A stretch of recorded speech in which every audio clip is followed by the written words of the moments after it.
Okay, hi everybody. I just wedged up, I had 2 bags of clay with 25 pounds each in them.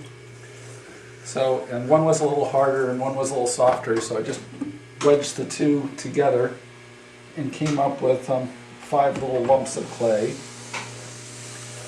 This is an Italian method of adhering a bat to the wheel head. I learned this from Emanuele Rondinoni, who was a wonderful folk potter from the south of Italy. And being that my wooden bats are a little older, I'm just going to put a little bit of clay on here before I start. And I'm just going to grab these bits of clay that I wedged together. Here's one. Some of these are, at about 12 pounds, some are at 8 pounds. One of the things that the old-time guys used to say, for instance, George Curtis over at Littlethorpe Pottery, and who would be another one?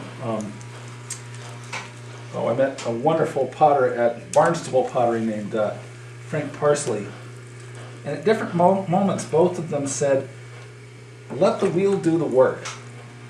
So, when you're wedging a smaller piece of clay and when you're throwing a smaller piece of clay, you're using sort of more towards the front of your hands.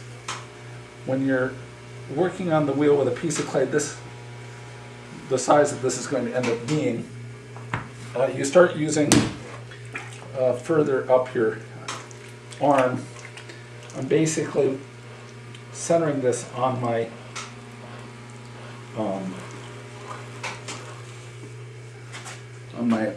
forearm.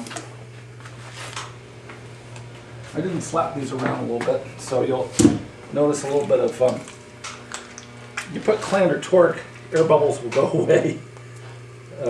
But I did just see an air bubble come and pass away here a second ago. And I'm going to give this, the thing about centering when things are getting bigger, well, it's the same with a small piece of clay. The way you get something on center is to move it around a little bit. And when you're moving it around, you keep whatever command you're giving to the clay even for a full rotation.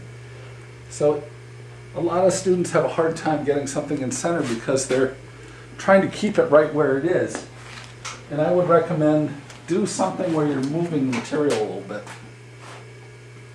Gotta make sure that there isn't wet in between these different. This is number 4. I'm probably up about 42 pounds.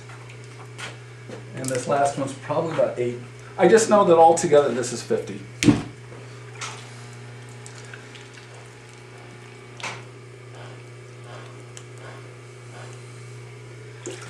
So I'm just going to, with a little bit of lubricant, I'm just going to push this clay up. I had quite a few people seeing one of my other clips ask how you get 50 pounds on center. So I thought this would be fun to show you. Now I can see an air bubble right here. So when I'm going down to do the cutting for making the floor of this, I'm probably going to come up on that.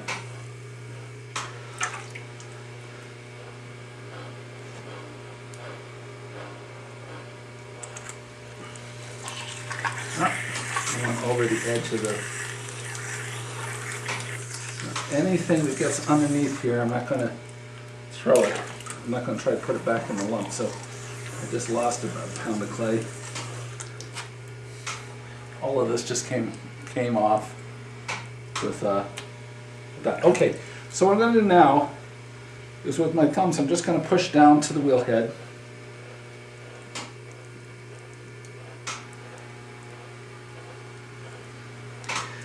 Being that it's a flower pot, having that hole in the bottom is very cool, very fun.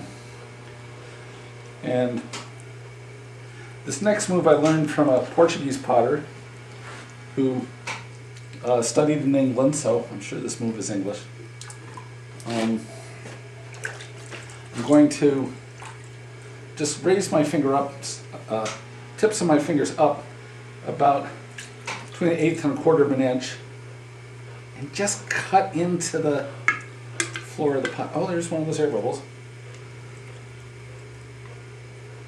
And gotta make, this is very easy to see how thick it is because of the, you know, you have a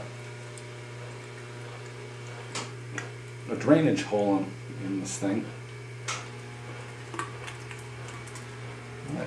That air bubble's there. Okay, so now again, this all comes back to letting the wheel do the work. So the next thing that's going to happen, I'm going to make sure that I'm really away from that,